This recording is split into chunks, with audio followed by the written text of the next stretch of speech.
नगरपालिकेच्या निवडणुकीमध्ये मी मागे पण सांगितलं होतं, शेवट आम्ही एखाद्या वेळेस आम्ही महाविकास आघाडी करून सुद्धा, महाविकास आघाडी म्हणण्यापेक्षा एक शहर विकास आघाडीच्या माध्यमातून सुद्धा निवडणुकीला सामोरं जाऊ शकतं, असा सुद्धा काही आमच्या कार्यकर्त्यांचा सूर आहे.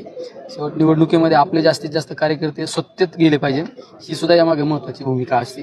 शेवट राजकारण हातापायी लढवण्याची गोष्ट नाही, राजकारण हे बेरजेचं झालं पाहिजे आणि राजकारणामध्ये आपल्या विचाराचे लोक सत्तेत पोहोचले पाहिजे, ही सुद्धा महत्त्वाची भूमिका आहे. आणि त्या शहराचा विकास करणारे लोक त्या शहरामध्ये निवडून आले पाहिजे.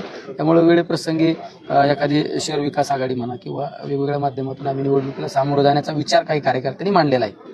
एकंदरीत तालुक्याची परिस्थिती अशी झाली आता की मित्र पक्षामध्ये तिथं स्थानिक स्वराज्य संस्थांमध्ये फाईट होणार आहे. त्या माध्यमातून आपली जे शरद पवार गट आहे हा सेपरेट अजूनही आहे.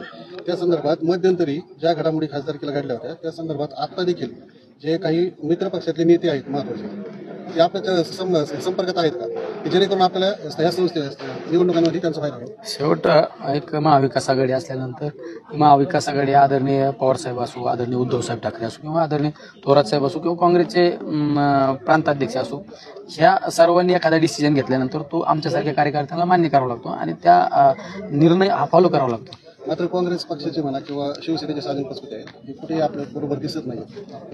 नाही, असं नाही, आम्ही एकमेकाच्या फोनद्वारे संपर्कात असतो.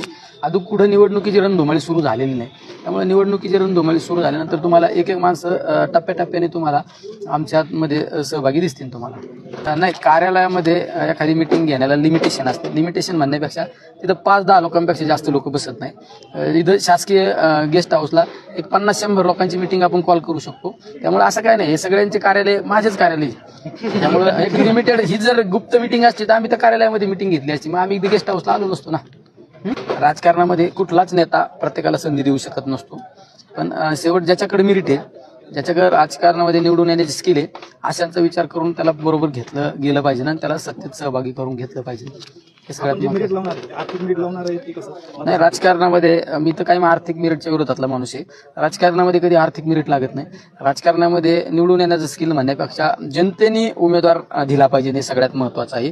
आणि मतदारांनी निवडणूक हातात घेतली पाहिजे, असे लोक पुढे आले पाहिजेत. राजकारणामध्ये जर तुम्ही म्हणले आर्थिक जोर जर गणित जुळवायचे म्हणले असले तर आज देशामध्ये राज्यामध्ये अनेक उद्योजक लोक सत्तेमध्ये सहभागी दिसले असते. शेवट आर्थिक हे राजकारणामध्ये मेरिट नसतंच.